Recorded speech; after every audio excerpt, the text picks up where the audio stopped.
Hello, welcome back to Kavsar Technologies. Today, let's connect login form with MySQL database. So, before watching this video, I strongly recommend you to watch our previous video because previously we designed the simple login form. Okay, today we want to connect this login form with MySQL database. So let's close the application. Here we have the complete source code of the login application. Okay, in the first step, let's import the required packages. Simple import java.sql.connection. Then we have import java.sql.prepare statement.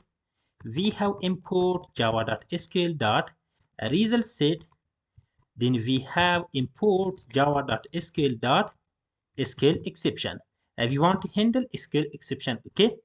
After that, as you know that here we created connection package. Inside that we have JDBC connection class. Let's open that. Using that class, we can establish the connection between Java application and MySQL database. We have get database connection method. Okay, let's import that. We want to close that. Simple. We have import. We have import. We have connection package. Inside that we have JDBC connection class. That is good. Thereafter, as you can see here, we defined a method. Let's find that. We have a method. As you can see here, we have do login method. Inside that, we want to write a code to connect login application with MySQL database. So first, let's get data from text box username. Simple. We want to take variable, for example, string user equals. We have text username. We have get text method. Let's use the trim method also. Thereafter, let's use a new variable, for example, string password equals. We want to initialize that with new string. And here we want to get text from txt password dot get password. We have get password. Okay, that is good. So thereafter, let's define a simple condition. If the username is empty or password is empty, we want to display simple message. If we have user, let's use is empty method, or we have password dot is empty.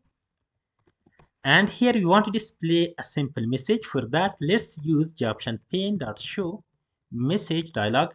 Here we have different overloaded versions. The first one accepts parent component and message. The second one accepts parent component, message, title, and message type. Let's use the second one. Here we want to pass for the parent component null value. Let's pass message, for example, please, or let's add, for example, user name and password are required. Okay, you can use any message, there is no problem. Thereafter, we want to pass simple title, for example, validation error. Okay, and here you want to pass a message type j option pane dot error message. Okay, we want to use error message, and let's break that to see the full code. Let's break that. Okay, and here let's use return statement to prevent execution rest of the code.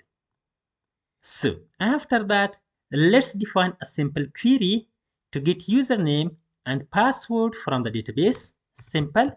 We want to define variable SQL equals. We want to use select query, select username, username. Then we have password from tbl. We have user table, user. Let's define where condition where username equals parameter. Because in JDBC application, we want to use prepare statement instead of normal query. And you can use normal query as well. But here, we want to use prepare statement. The prepare statement execute query in efficient way. There is no problem. So after that, let's read database connection from JDBC connection class, because here we have JDBC connection class. The connection is already established. There is no problem. Only we want to read that connection from that file using the get database connection method, and we want to use try catch with resources. Let's take connection, for example, link equals. We have JDBC connection class, then we have get database connection method. Okay. Thereafter, let's define prepare statement is equals, we have link. On that link, we want to execute prepare statement method, and here we want to use that overloaded version that accepts string. And here we have SQL query. There is no problem. We want to pass that. Okay. Let's catch SQL exception here. For example, SQL exception. Let's use that. And here you want to display a simple message. For example, first one display print stack trace. Then we want to display J option pane message or show message. Let's use that version. And here for the parent component, we want personal value. Here, for example, database error occurred. Okay. And here you want to pass title, for example, error. Then you want to use message, for example, J option pane dot error message. Okay. Let's break that to see the full code. Okay.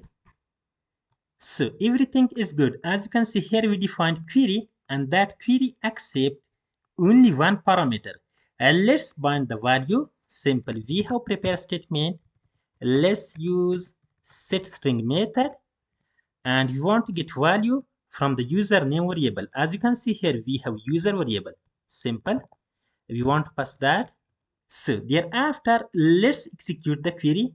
First, you want to take try catch with resources, and here you want to define result set rs equals, let's use smaller letters. Simple. Rs equals, we have prepare statement. On that, we want to use execute query method, because as you can see here, we have select query. Whenever you want to execute a select query from JDBC application on MySQL database, you have to use execute query method. But whenever you want to execute DML queries like insert, update, and delete, we have execute update method. Okay. Here we want to use execute query method. Okay, you might have a questions why you are using try catch with resources. That is because the try catch with resources block can be used to close resources like connection, prepare statement, result set automatically. There is no need to close these resources manually. Okay. So thereafter, let's process that result set and check password using the BCrypt algorithm.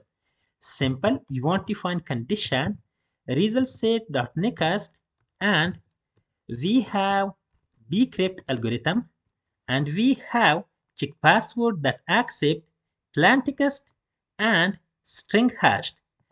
We want to get the plain text password from the text box. There is no problem. As you can see here, we got that, and we stored the password in string variable, and we want to get the hashed password from the database.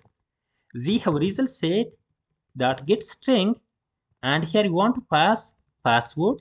There is no problem. Thereafter, if the password is correct, let's open another form. As you can see here, we have Cafe management system package. Inside that, we have main app.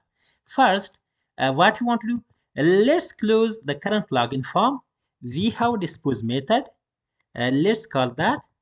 Thereafter, let's create object from that class. Simple main app. Let's import. Okay. For example, app equals, let's initialize that with main app.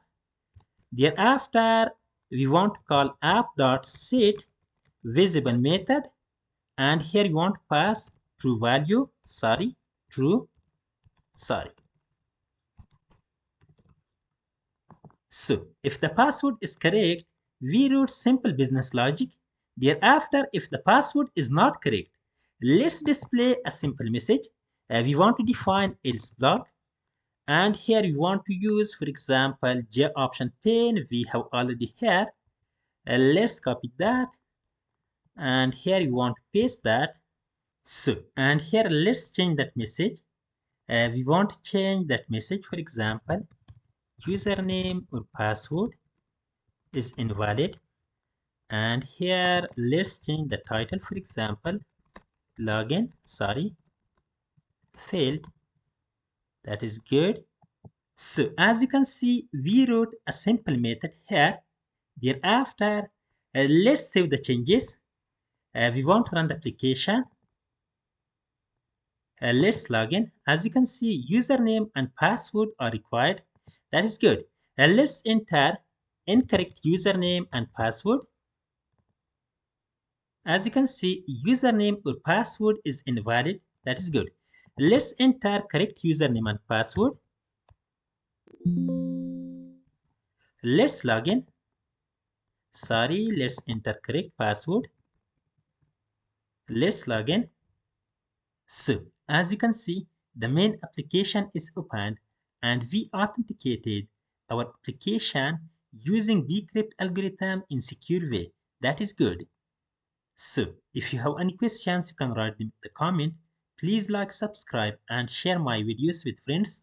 That is enough for today. Have a good day. See you in the next one.